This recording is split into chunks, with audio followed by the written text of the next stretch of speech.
नमस्कार मित्रों, मैं हूं डॉक्टर हरिनिवास। चैनल का नाम है संस्कृत साहित्य एवं संस्कृति। महाभारत की श्रेष्ठ कथाएं चल रही हैं। उद्योग तो सबको अपने अपने हिस्से का करना पड़ता है। उद्योग पर्व है। युधिष्ठिर ने अपने हिस्से का उद्योग किया। श्री कृष्ण अपने हिस्से का उद्योग करने के लिए तैयार हैं। चलिए भीमसेन का मत देखते हैं। यथा यथैव शांति स्यात् कुरूणाम मधुसूदने तथा तथैव भाषेथा मास्म युद्धेन भीषये। ये आपने जितने भी संस्कृत साहित्य के ग्रंथ देखे हैं उनमें हमेशा ये कहा गया कि भीमसेन कभी शांति नहीं चाहते थे, वो हमेशा युद्ध चाहते थे। 12 वर्ष का वनवास जब तक रहा है तब तक ये बात बिल्कुल सत्य है। लेकिन इस समय भीमसेन जो कह रहे हैं उस पर आप ध्यान दीजिए। वो कहते हैं कि हे मधुसूदन, जिस प्रकार से हम लोगों के बीच में शांति हो जाए, जिन शर्तों पे शांति हो जाए, तथा तथैव भाषेता, आप उस प्रकार का व्यवहार कीजिएगा, क्योंकि युद्ध से वो भयभीत हों और फिर शांति कर लें, मुझे ये योग्य नहीं लगता है। क्योंकि युद्ध वास्तव में अत्यंत भीषण होता है। युद्ध की विभीषिका अत्यंत कराल होती है। अमरसी जात संरंभा श्रेयो द्वेषी महात्मना नोक्रम दुर्योधनो वाच्या साम्य वैनम समाचरे। ध्यान दीजिएगा, श्री कृष्ण से भीम ये कह रहे हैं कि दुर्योधन असहनशील है। ये बात सभी जानते हैं। वो हमेशा क्रोध में भरा रहने वाला है, ये भी सब लोग जानते हैं। वो कभी भी श्रेय के मार्ग पे चलने वाला नहीं है, उसका विरोध करने वाला है, ये भी सब लोग जानते हैं। फिर भी आप उसके साथ कठोर वाणी का उपयोग मत कीजिएगा। जहां तक बने साम्य नैव समाचरेत, साम नीति का ही प्रयोग उसके साथ कीजिएगा। अब देखिए, ऐसा तो युधिष्ठिर ने भी श्री कृष्ण से नहीं कहा था जैसा भीम यहां पे कह रहे हैं। वो दुर्योधन की निंदा करता है। वो कहता है अदीर्घदर्शी निष्ठुरी क्षेप्ता क्रूर पराक्रमा। वो अदीर्घदर्शी है, वो निष्ठुर है, वो दूसरों के ऊपर आरोप लगाने वाला है, वो क्रूर पराक्रम करने वाला है, गलत कार्य करने वाला है, दीर्घमन्यु लंबे क्रोध वाला है, अनेयस्य अनीतिवान है, पापात्मा निकृति प्रिय पापी है और छल कपट करने वाला है। सारे दुर्गुण उसके अंदर हैं। म्रियेतापि न भज्येत नैव जह्यात् स्वकं मतम्। वो मर जाएगा लेकिन झुकेगा नहीं। वो कभी भी अपने मत को नहीं छोड़ेगा। तादृशेन समाकृष्णे मन्ये परम दुष्करा। ऐसे व्यक्ति के साथ साम का प्रयोग करना, ऐसे व्यक्ति को समझाना, श्री कृष्ण मैं मानता हूं ये सबसे दुष्कर कार्य है। लेकिन फिर भी आप अगर इस कार्य को कर पाए तो ये वास्तव में हमारे सबके लिए कल्याणकारी होगा। जैसे पहले हम और कौरव सभी एक साथ रहते थे, एक साथ आनंद करते थे। हम 5 अलग और वो 100 अलग नहीं, हम 105 भाई हुआ करते थे। इसी प्रकार से हम फिर से एक साथ शांति से रह पाएं, ऐसा कुछ प्रयत्न कीजिए। वास्तविकता तो यह है, मुझे पता है कि संसार में जो प्रसिद्ध 18 कुलांगार हुए हैं जिन्होंने अपने कुलों को नाश कर दिया है, उसी परंपरा में ये दुर्योधन भी एक कुलांगार है। वो जघन्य है, वो पापी है, अत्यंत दुष्ट कर्मा है।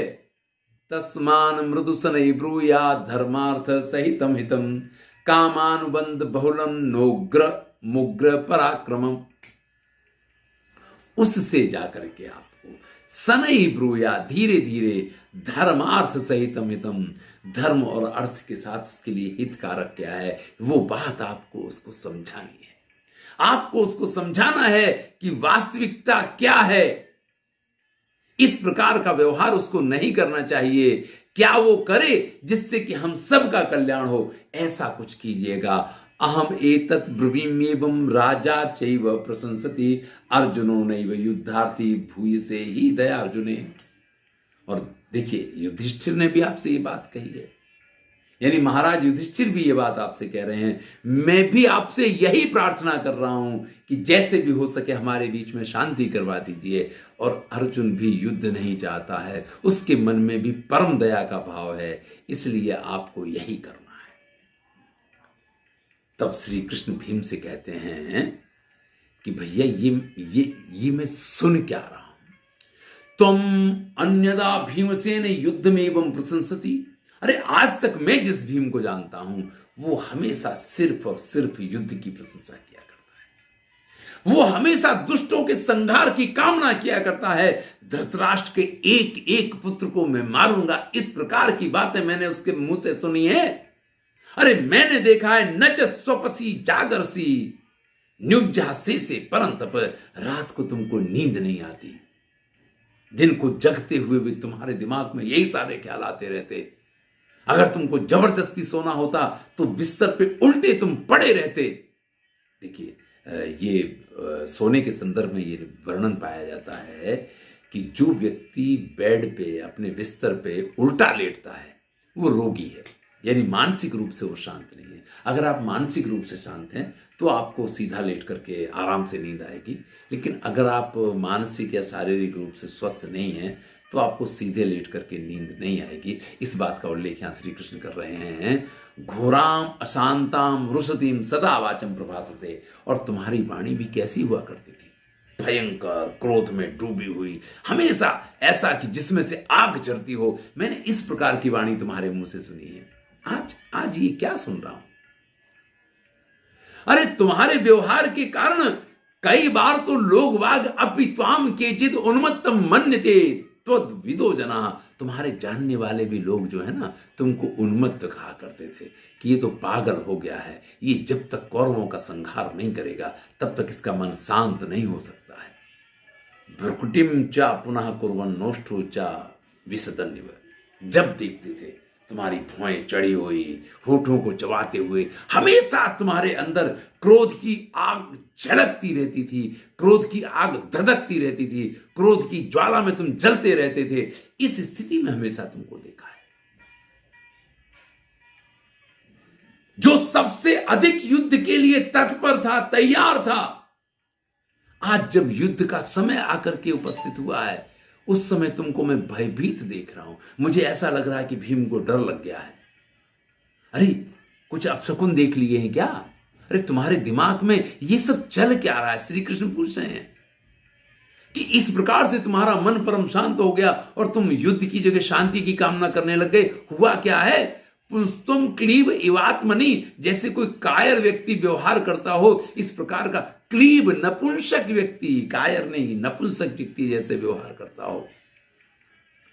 कस्मलेन अभिपन्नोसी तेन किम विकृतम मना, क्या ऐसी बात हो गई है? कौन सा ऐसा कारण है जिसके कारण तुम्हारा मन इस प्रकार से, जब युद्ध की घड़ी है और उस समय इस तरीके से विकल हो रहा है, ये कैसे हो गया है? अरे मैं पर्वत सेव सर्पणम, मैं पर्वत को हिलते हुए देख रहा हूं, चलते हुए देख रहा हूं। जो प्रकार की भाषा तुम इस समय कह रहे हो ये अत्यंत आश्चर्यजनक है भीमसेन मेरे लिए। यदि दृश्यम प्रभाषिता भीमसेना समम वचा, क्योंकि भीमसेन के मुंह से शांति की बात सुनना यानी किसी पर्वत का अपने स्थान से चलायमान होना, मुझे इस प्रकार का यह आश्चर्य हो रहा है। न दृष्ट्वा स्वानि कर्माणि कुले जन्म च भारत, तुमने अपने पराक्रम को तुम भूल गए हो क्या? तुम्हारा किस कुल में जन्म हुआ, तुम किसके पुत्र हो, इस बात को तुम भूल गए हो क्या? अरे उठो, खड़े हो, विषाद मत करो और वीरता का व्यवहार करो, वीरोचित व्यवहार की कामना करो। ये शांति की बात नहीं हो सकती। तब भीम कहते हैं कथम ही भीमसेनम माम जानन कश्चन माधव ब्रूयाद अप्रतिरूपाणी यथा माम भक्तमर्षि। आज जैसी बात आपने मुझसे कही है ना कि नपुंसक, कायर, भयभीत, डरने वाला, भीमसेन को जानने वाला आपके अतिरिक्त और कोई व्यक्ति ऐसी बात कह नहीं सकता है। ठीक है, आपको तो हर चीज का अधिकार मिला हुआ है, इसलिए आप ये बात कह सकते हो, लेकिन भीमसेन को जानने वाला या भीमसेन को ना जानने वाला भी कोई अगर ऐसी बात कहता तो उसकी क्या दुर्दशा होती, ये आप अच्छी तरीके से जानते हैं। न मे सीदंती मज्जानो न ममो द्वेषते मनः। ऐसा नहीं है कि मेरे अंदर आग बुझ गई है, ऐसा भी नहीं है कि मेरे मन में से द्वेष की भावना खत्म हो गई है। अरे पूरी दुनिया मेरे सामने युद्ध करने के लिए आ जाए तो भी भय लगना, ये तो मैंने कभी सीखा ही नहीं है। भय क्या होता है ये तो कल्पना भी नहीं कर सकता हूं। और मुझे पता है कि युद्ध होगा और उस युद्ध में मैं कैसे इन लोगों का संहार करूंगा ये भी मुझे मालूम है। और आप इस दृश्य को देखेंगे, फिर आप इस प्रकार का आरोप मेरे ऊपर लगाएं, ये किसी प्रकार से योग्य नहीं है। तब श्री कृष्ण कहते हैं, भावम जिज्ञास मानो हम प्रणयाद इदम ब्रुवन्। अरे वो तो मैं तुम्हारी भावनाएं जानना चाह रहा था, इसलिए प्रेम से तुम्हारे साथ ऐसी बात की है। ऐसा थोड़ी है कि मैं भीम को पहचानता नहीं हूं। इनको श्री कृष्ण कहते हैं भैया, ये स्वयं आग लगा के स्वयं पानी की बाल्टी लेकर के खड़े रहते हैं, लेकिन कार्य सिद्ध होना चाहिए, ये इस चीज को जानते हैं। तो कह रहे हैं कि अरे मैं आपको अच्छी तरीके से जानता हूं, प्रणयाद इदम अब्रुवन। वो तो आपके प्रति के प्रेम के कारण मैंने, आपके प्रति जो मेरा स्नेह है उसके कारण मैंने ऐसा कहा है। वेदाहम तव माहात्म्यम उत ते वेद यद बलम। अरे भाई हम आपके महत्व को, आपकी शक्ति को, आपके पराक्रम को, आपके कर्मों को और आपकी हर बात को मैं अच्छी तरीके से पहचानता हूं। इसलिए आपके ऊपर आरोप लगाने का तो कोई प्रश्न ही खड़ा नहीं होता है। लेकिन जीवन में याद रहे कि कर्म जो है वही व्यक्ति को श्रेष्ठ बनाता है। आप कभी भी कर्म के बारे में अगर पीछे हट जाते हैं, जब कर्म करने का नंबर आ जाए तब अगर आप थोड़ा सा भी ढीले पड़ जाते हैं तो ये हमेशा व्यर्थ होता है। आप कितने भी बड़े यशस्वी हों, तपस्वी हों, कर्मठ हों, धर्मनिष्ठ हों, कर्मनिष्ठ हों, लेकिन अवसर आने पे अगर आप योग्य कार्य नहीं करते हैं तो सब कुछ व्यर्थ है। जिज्ञासंतो ही धर्मस्य संदिग्धस्य वृकोदरा पर्यारम नाद्य वस्यन्ति देव मानुष योजना।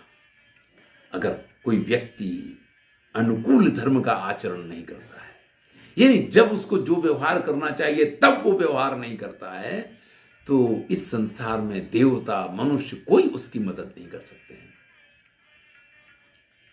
अगर व्यक्ति अच्छी तरीके से विचार करके, योग्य रूप से न्यायोचित ढंग से विचार करके कार्य करता है और फिर भी भाग्य उसका साथ नहीं देता है, तो इसमें भाग्य का दोष माना जाता है।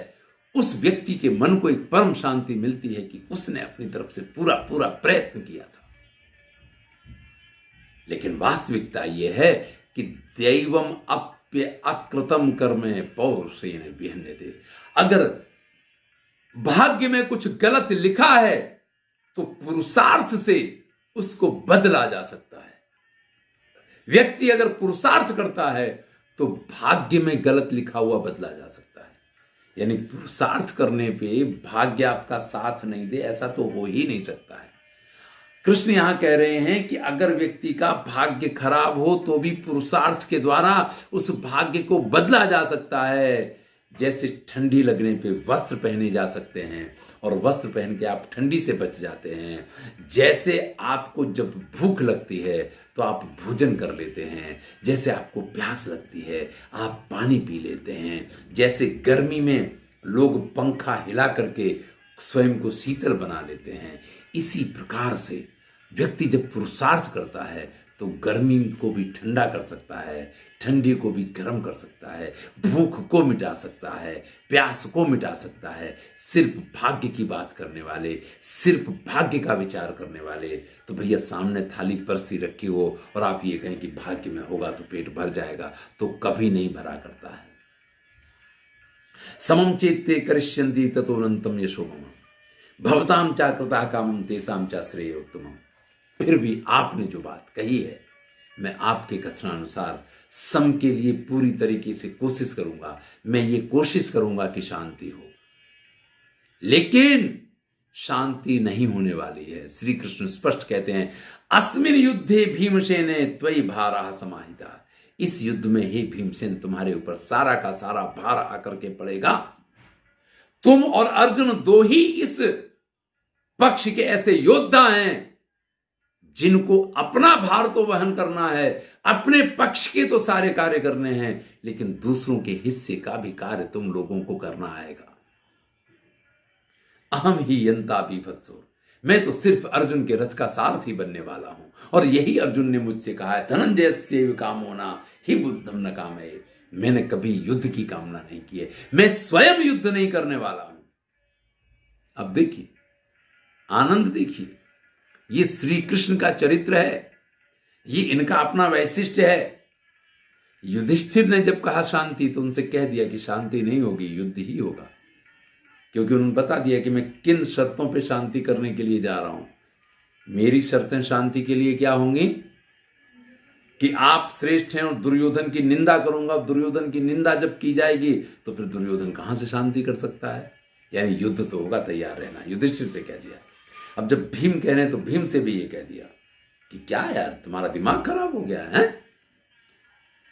भीम के नाम के साथ युद्ध जुड़ा हुआ है, भीम के नाम के साथ भयंकरता जुड़ी हुई है, और तुम इस प्रकार से शांति की बातें कर रहे हो। भाई डर लगने लग गया क्या? तब जब भीम कहते कि ऐसा आप कैसे कह सकते हैं, तो कहते कि नहीं नहीं नहीं, वो ऐसा कुछ नहीं, वो तो मजाक में कह रहा था और मैं शांति का प्रयत्न भी करूंगा, ये तो कहते हैं। लेकिन अंत कहां पे आकर के होता है? भीमसेन से कहते हैं कि इस रणभूमि में युद्ध के लिए तैयार रहो, तुम्हें अपना भार उठाना है, अर्जुन को अपना भार उठाना है, और तुमको और अर्जुन को मिलकर के सबका भार उठाना है। युधिष्ठिर कुछ नहीं कर पाएंगे, नकुल सहदेव से बड़ी अपेक्षाएं नहीं रख सकते हैं आप, सारे काम तुम ही लोगों को करने हैं। और नहीं युद्धम न काम है, मैं तो युद्ध करने वाला ही नहीं हूं। अहम ही अंता बीभत्सो, मैं तो सिर्फ अर्जुन के रथ का सारथी बनने वाला हूं। तो जब मैं युद्ध नहीं करूंगा तो यहां बहुत सारे ऐसे योद्धा हैं जिन योद्धाओं के पराक्रम सिर्फ तुम ही लोग उसको रोक पाओगे। तो ये मजा है कि युद्ध तो होगा, तुमको युद्ध करना है, तुमको युद्ध करवाना है, तुमको सब कुछ करना है। मैं तो सिर्फ मार्गदर्शक हूं, और युद्ध के सारे बीज तो मैं डाल के आऊंगा। युद्ध तो होगा, मैं वो स्थिति तो खड़ी करके आऊंगा। यही आनंद है, और यही उत्तम व्यक्ति की निशानी होती है कि धर्म के लिए आवश्यक सारे कार्य वो करवाता है लोगों के पास से। क्योंकि अगर वही धर्म की स्थापना करेगा ना, तो हर बार उसको आना पड़ेगा, हर बार उसी को कार्य करना पड़ेगा। लेकिन जो श्रेष्ठ लोग होते हैं वो स्वयं कार्य में प्रवृत्त नहीं होते हैं, स्वयं मात्र मार्गदर्शक बनते हैं। और कार्य किसके पास करवाते हैं? अपने साथियों के पास से, उन लोगों के पास कार्य करवाते हैं जिनके कार्य करने से लोगों को प्रेरणा मिले। और वही कार्य यहाँ पे श्री कृष्ण कर रहे हैं। चलिए, अब अर्जुन के साथ इनका क्या वार्तालाप होता है, अर्जुन इनसे क्या कहते हैं और ये अर्जुन से क्या कहते हैं। धृतराष्ट्र की सभा में जाने से पहले सबने कुछ ना कुछ संदेश दिया है, और हम सबके संदेश आपको बताएंगे, क्योंकि साहित्य में बहुत सारी ऐसी बातें हैं जो किसी अन्य रूप में प्रचलित हैं। आप अगर वेणी संहार उठाते हैं ना, तो वहां पे युधिष्ठिर तो ये कहते हैं कि शांति कर लीजिए, पर भीमसेन वहां पे ये कहते हैं कि इनको करनी तो भले शांति करें, मैं तो अपनी गदा से ही शांति करने वाला हूं। लेकिन ऐसा नहीं है। महाभारत में क्या कहा गया है वो मैं आपको सुना रहा हूं, तथ्य के साथ चलिए और महाभारत की कथाएं सुनते रहिए। धन्यवाद। मैं हूं डॉक्टर